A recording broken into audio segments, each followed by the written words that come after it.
কৃষ্ণ কলি আমি তারে বলি, কালো চারি বলে গায়ের লোক। মেঘলা দিনে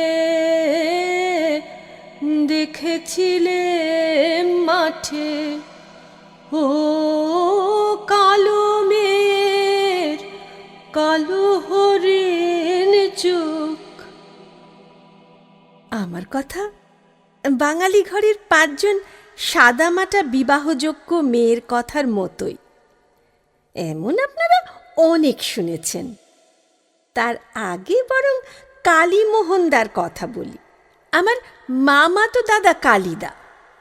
এরকম মানুষ ক্রমশ কমে আসছে একালে। ওই শরৎ চাটুর্যের গল্পের পুরুষ মানুষের মতো। না হলে বাপ মা মরা পিস্তত বোন আমি, যেচে আমার দায়িত্ব নেয়। মনোরমা বৌদি খুব যে একটা ইচ্ছে ছিল তা নয়, আর সেটাই স্বাভাবিক। দায়িত্ব তো যে সে ব্যাপার নয়। মেয়েটাকে খাওয়াও, পড়াও, লেখাপড়া শেখাও, বিয়ে দাও, এসব কথা বৌদি নিশ্চয়ই বলেছে। কিন্তু কালিদাকে নড়াতে পারেনি। বাইরে ঠান্ডা প্রকৃতির মানুষ, কম কথা বলেন, ভেতরে ভেতরে দারুণ শক্ত। যা ঠিক করবেন তা করবেনই। টিঙ্কু তখনও হয়নি। মিলি আমার সমবয়সী, অভি ছোট। কালিদা আমাকেও পরিবারের একজন করে নিলেন। কালিদার ছেলে মেয়ের সঙ্গে আমিও তার মেয়ের মতোই বড় হয়েছি। মানুষ হয়েছি বলতে পারবো না। আমরা মেয়েরা মানুষ হলে অকারণ এত লাঞ্ছনা অপমান সইতে হয়? কালিদা আমার বাবার মতো, ওর জন্য বড় কষ্ট হয়। ছোটবেলায় মিলি অভি কালো কুচ্ছিত বলে আমাকে খেপাতো।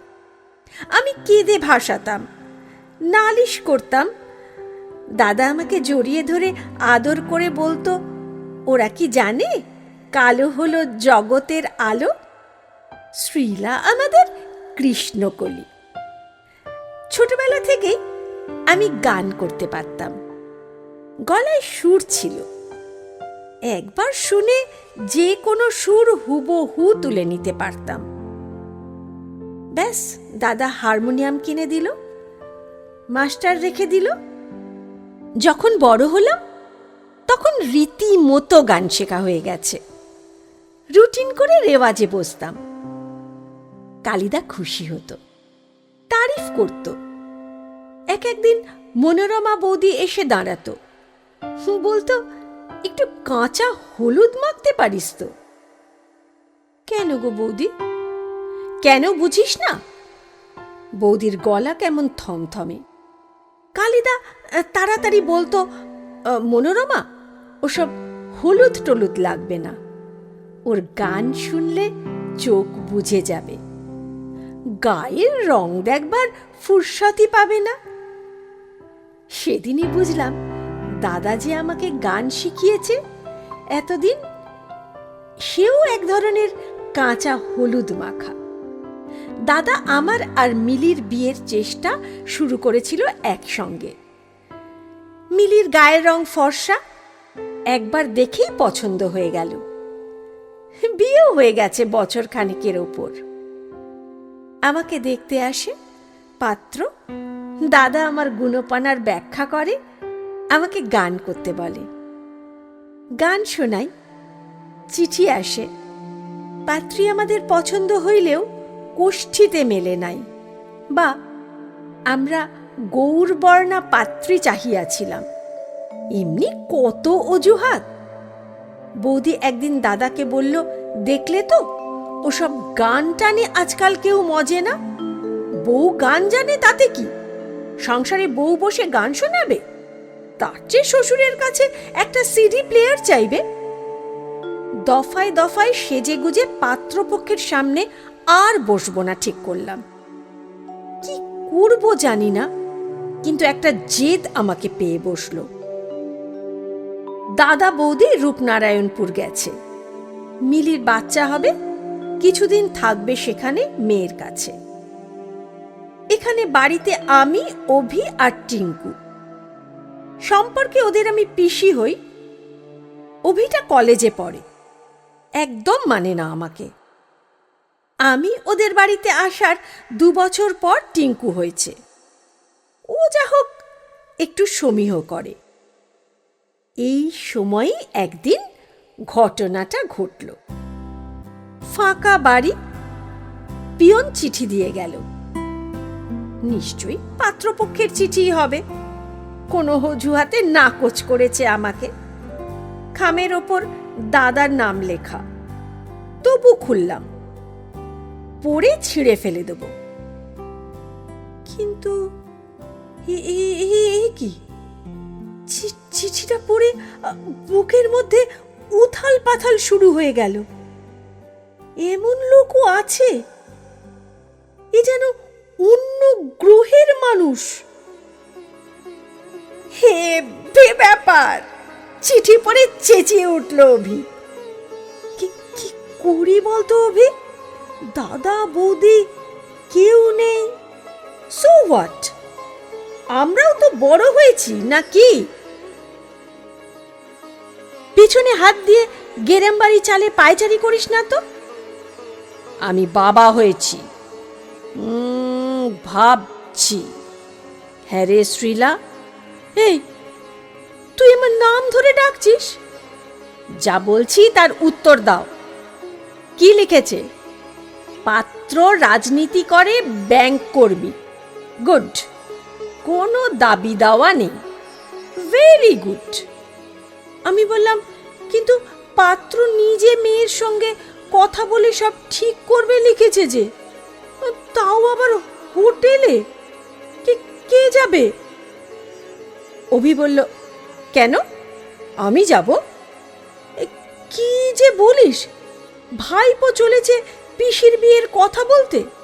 কি বিচ্ছিরি দেখায় বলতো। অভি বলল, মোটেই না, একেই বলে মডার্ন। আমার হাত যশ আছে পিসি, দেখিস এখানেই তোর বিয়ে হবে। ধর্মতলার নামি কাফেতে আমাকে নিয়ে এসেছে অভি। কেমন একটা লজ্জা আর আড়ষ্টতায় কুঁকড়ে গেছি আমি। আমাকে বসিয়ে দিয়ে দাঁড়ানো অবস্থায় অভি এদিক ওদিক তাকালো। তখনই পাজামা পাঞ্জাবি পরা এক যুবক এগিয়ে এলো আমার টেবিলের দিকে। Smart, handsome. হাত জোর করে বলল, নমস্কার, আমি ধীমান দাশগুপ্ত। আমি ওর দিকে চোখ তুলে তাকাতেই পারছি না। অভি বলল, বসুন। তারপর আমার দিকে ফিরে বলল, কি হলো পিসি, কথা বলো। ধীমান বলল, এখানে কথা বলা যায়? আমি ওনাকে দেখলাম, উনিও আমাকে দেখলেন। This much. চিরকাল যেমন হয়ে এসেছে তার থেকে আলাদা, খানিকটা ব্রেক থ্রু। এমনি অনেক কথা বলেছিল ধীমান, সেরকম কথা আগে কোনো দিন শুনিনি। অভি তো একেবারে ওর ফ্যান হয়ে গেল। আমার সব কথা তখন ওই বলছে। একসময় দৈববাণীর মতো শুনলাম ধীমান বলছে, গায়ের রং নিয়ে কমপ্লেক্সে ভুগছেন, বাঁচবেন কি করে? ওর ওপর তো আপনার হাত নেই। তাই ওতে গৌরবও নেই, লজ্জাও নেই। মানুষের পরিচয় তার কাজে। বলুন তো, পেলে কি ফর্সা? পল রবসন, পিটি ঊষা? কথা বলবেন মাথা উঁচু করে। আত্মসম্ভ্রমটাই বড় কথা। অভি একেবারে যাকে বলে উচ্ছ্বসিত। বলল, পিসি, তোকে দারুণ পছন্দ হয়েছে ধীমানদার। বাবাকে টেলিগ্রাম করে দিচ্ছি। পিসি's ম্যারেজ সেটেলড, কামসার। কালিদা সব শুনে খুব খুশি হয়েছিল। রূপনারায়ণপুর থেকে ফিরেই একদিন চলে গেল ধীমানদের বাড়ি। ফিরল হতাশ হয়ে। মনোরমা বৌদি বলল, কি হলো? দাদা বলল, একে রাজনীতি করা ছেলে, তার উপর প্রগতিশীল, ওদের সঙ্গে আমরা পেরে উঠব কেন? সব শুনে আমার কান্না পেয়ে গেল। এর আগে কত পাত্রপক্ষ আমাকে দেখে গেছে, বাতিল করে গেছে, সেই কষ্ট ছিল একরকম, কিন্তু আজকের এই অপমান। গলার কাছটা টনটন করতে লাগলো। আত্মসম্ভ্রমের কথা বলেছিল ধীমান, একটা হিপোক্রেট হামবাগ। এর একটা জবাব ওকে দিতেই হবে। ধীমান বাবু, আমি শ্রীলা। ধীমান চমকে উঠল, বলল, কি ব্যাপার, আপনি আমাদের ব্যাংকে? আত্মসম্ভ্রমটাই বড় কথা বলেছিলেন না, সেই জন্যেই এলাম। মানে আসতে হলো। আমার দাদা আপনার বাবার কাছে গেছিলেন জানি। এটা দেখুন, আপনার কোনো দাবি নেই, অথচ আপনাদের বাড়ি থেকে চেয়েছে। নিন নিন, পড়ে দেখুন। ধীমান এই অবস্থাতেও হাসতে পারে দেখে আমি অবাক হলাম। ও হেসে বলল, ওটা বাবা মাদের ব্যাপার, আমি কথা তো সেদিন বলেই দিয়েছি, এখন বাকিটা বাবা মার উপর। তাহলে আপনার নিজস্ব কোনো মতামত? কথা শেষ করতে দিল না ধীমান। বলল, আপনি ভুল করছেন, বাবা মার সঙ্গে কি বিপ্লব করা চলে? মাপ করবেন, আসলে আমাদের ইউনিয়নের একটা মিটিং আছে, কমরেডরা আমার জন্য অপেক্ষা করছে। আমি ঠান্ডা গলায় বললাম, চলুন, আমিও যাই। কোথায়? যেন আঁতকে উঠল ধীমান। দেখব আপনি কোথায় বসবেন, কার বিরুদ্ধে লড়াই আপনাদের, নতুন লড়াইয়ের কি নিয়ম, আর আপনার কমরেডদের দেখাবো এই যৌতুক আর পণের লিস্ট। খাট, আলমারি, dressing table, colour TV, Hero Honda, আর সোনা 30 ভরি। পালাচ্ছেন কেন ধীমানবাবু? আরে পালাচ্ছেন কেন? শুনে যান, আমার কথাটা তো শুনে যান।